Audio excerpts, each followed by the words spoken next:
हर हर महादेव। 1 जनवरी 2026 को सुबह 7:14 पर सूर्योदय होगा। मेष लग्न वालों को 2026 कैसा रहेगा, इसकी हम विवेचना कर लेते हैं। मेष और वृश्चिक राशि के जो स्वामी हैं वो मंगल हैं, और मंगल के जो देवता हैं वो हनुमान जी हैं।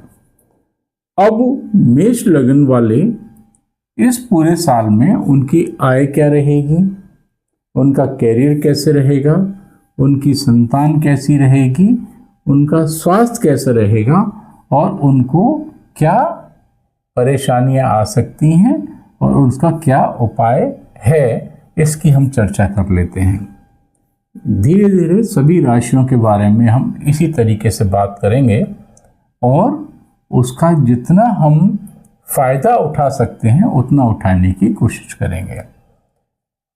7:14 पर सुबह 1 जनवरी 2026 को सूर्य उदय होना है। जगह के हिसाब से 1-2 मिनट अलग अलग दिशाओं में हो सकता है। अब मेष लग्न वालों के लिए सबसे पहले हम बात करेंगे उनके स्वास्थ्य की, क्योंकि शरीर है तो सब कुछ है। आपके अंदर थोड़ी सी, जैसे कहते हैं ना कि एंजाइटी, चिंता, बेचैनी का भाव रहेगा। आपको अपने शरीर में पेट के हिस्से में छिपे हुए रोगों को पहचानना है।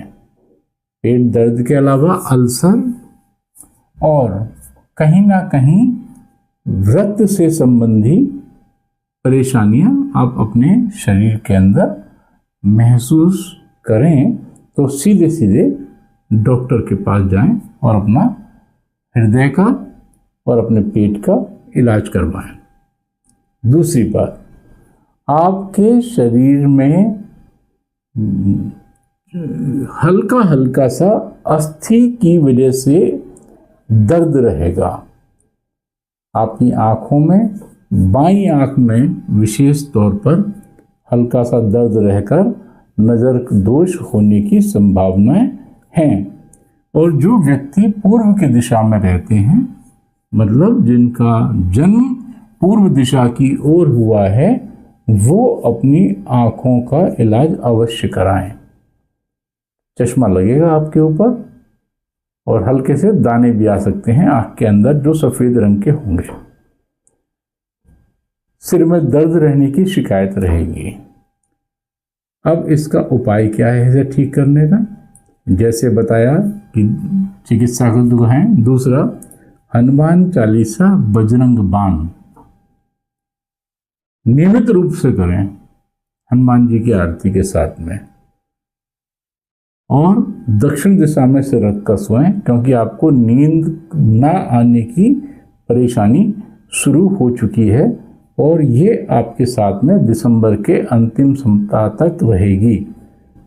और दक्षिण में आप सिर रख के सोएंगे तो जैसे चुंबकीय क्षेत्र बनता है, उस नॉर्थ पोल साउथ पोल का जो कॉन्सेप्ट है, उसके हिसाब से आपको शरीर स्वस्थ रहेगा, क्योंकि जब नींद पूरी आएगी तो शरीर वैसे ही स्वस्थ आपका हो जाएगा। अब संतान के लिए अगर आप देखें तो संतान भाव में संतान को आप किसी भी प्रकार से उसका स्कूल ना चेंज करवाएं। अगर बच्चा आपका पढ़ रहा है तो उसको जो छोटी मोटी रुकावटें आ रही हैं उनको खत्म करने के लिए ब्रह्म गायत्री मंत्र घर में चाहे आप 5 मिनट बजाएं अवश्य। तीसरी बात, आपके अंदर एक जो गर्भवती महिलाएं हैं वो भगवान विष्णु का और भगवान ब्रह्मा की आराधना करें। स्वस्थ और तीक्ष्ण बुद्धि का और सुबुद्धि का बालक पैदा होगा। अब आपकी आय अनियमित ना रहे। जैसे आपको अभी पिछले 7-8 महीने से आपने देखा होगा कि आपकी आय में, आपके व्यवसाय में, आपकी प्रगति में, उन्नति में अचानक ही बाधाएं आने लगी और बिना सोचे समझे चीज़ें आपकी लाइफ के अंदर होने लगी। मतलब कभी चना ही चना और कभी घना ही घना, कि आपको कभी तो बहुत ज़्यादा है और कभी कुछ भी नहीं है। और जो आप प्लान करते हैं वो प्लान सक्सेस नहीं होता, और जो प्लान नहीं करते वो सक्सेस हो जाता है, सफल हो जाता है। इसके लिए आपको क्या करना है, आप देखिए बिना प्लानिंग के कोई चीज़ नहीं चलती। प्लानिंग होगी तो चीज़ें चलेंगी। दिमाग के अंदर चीज़ें रख ली आपने और उसके बाद में भगवान के हाथ में छोड़ दिया, अपने आप ही स्वतः तरीके से होनी चली जाएंगी। आप जो इस चीज़ के पीछे भागेंगे वो चीज़ आपकी होगी नहीं। हाथ में एक धागा, जिसको हम कलावा कहते हैं, रक्षा सूत्र कहते हैं, वो 5 बार या 7 बार लपेट के जरूर पहने और हनुमान जी के दाएं पैर से सिंदूर लेकर अपने माथे पर लगाएं। नियमित रूप से लगाएंगे, बहुत अच्छी बात है। आपकी एकाग्रता बनी रहनी चाहिए। कहने का तात्पर्य है आपको सिर दर्द की शिकायत नहीं होनी चाहिए। मैं उसके लिए भी इसमें कवर करता जा रहा हूँ चीज़ें। आपका बृहस्पति आपको बहुत ज़्यादा ज्ञानवान बनाने की कोशिश करेगा। हालांकि आप ज्ञानी हैं, लेकिन आपको फिर भी सलाह है कि बिना मांगे किसी को सलाह न दें और जबरदस्ती का आप अपने आप को सूरवीर साबित करने की कोशिश ना करें, क्योंकि आपकी कुंडली में ये जो ग्रहों का योग रहेगा पूरे साल, वो इस तरीके का रहेगा कि आप अपने आप को अति ज्ञानी समझने लगेंगे।